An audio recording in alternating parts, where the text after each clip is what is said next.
Well, hello there YouTubers, here we have another Carrera. You know, it seems to be quite popular.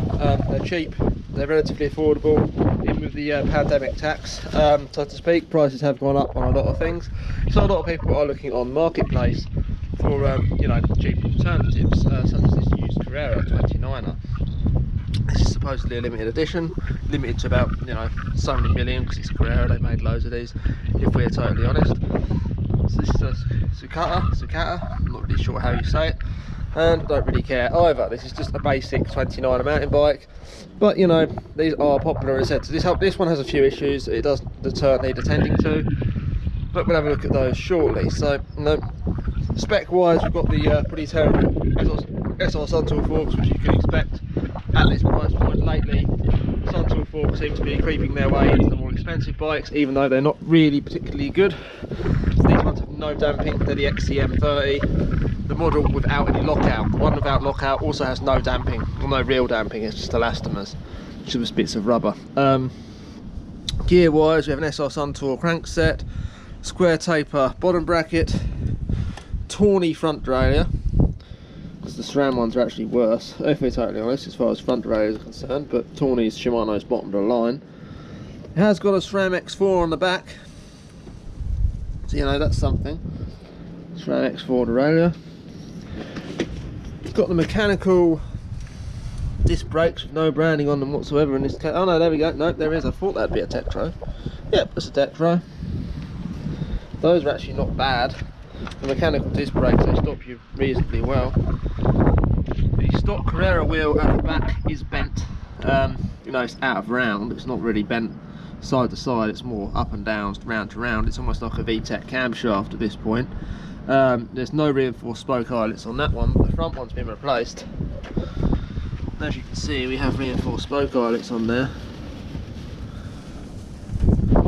Made in France, so, you know, it has all the structural integrity of a frog's leg, I'm sure. No, but honestly, it's probably reasonable.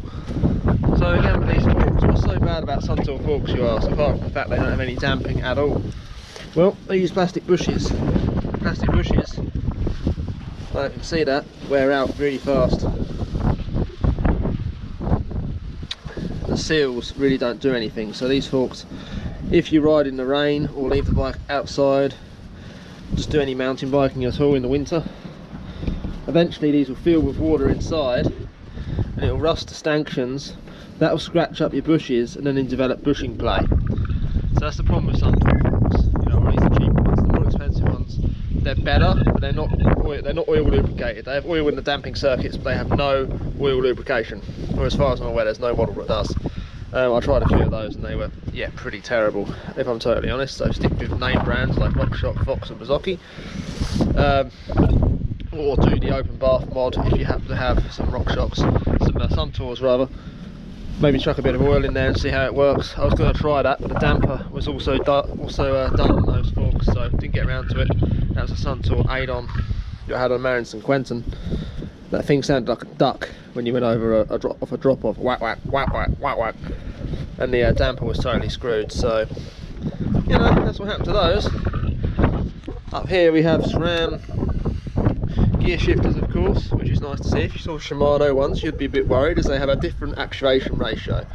So if you've got Shimano on SRAM, it doesn't work, or at least not properly. So you know, if you're buying a bicycle used, make sure to check the shifters match the derailleur. Make sure there's no SRAM and Shimano mixes going on. That is very, very bad. Check for headset play. These Carreras have an awful semi-integrated headset. Don't know if you can hear that, but it feels notchy. And you know, you can't really upgrade it. The limitation is partly the frame. It's just the type of headset they take isn't very good, which is why the B-Twin's fully integrated one is far better. But you know, if they do work, they're cheap enough, I suppose. Not as cheap as the external and not as cheap as fully integrated, it's replacing the bearings. But yeah, they're not too bad. The other thing to watch out for is play in the bottom bracket, square taper, so nice and cheap to replace. But if it's been left outside, like let's say there's lots of rust on the forks, lots of, you know, this one's kind of, yeah. If there was play in this, I'd probably not bother getting it to fix, because there's a good chance that bottom bracket's stuck in the frame. Not necessarily, but it's certainly possible. You also want to check to make sure there's no cracks. These Carreras generally go here or here. This one doesn't have any such cracks, which is good. Sometimes they'll go here as well, and over here. You see the stop start on that weld, that's a little bit of a weak point.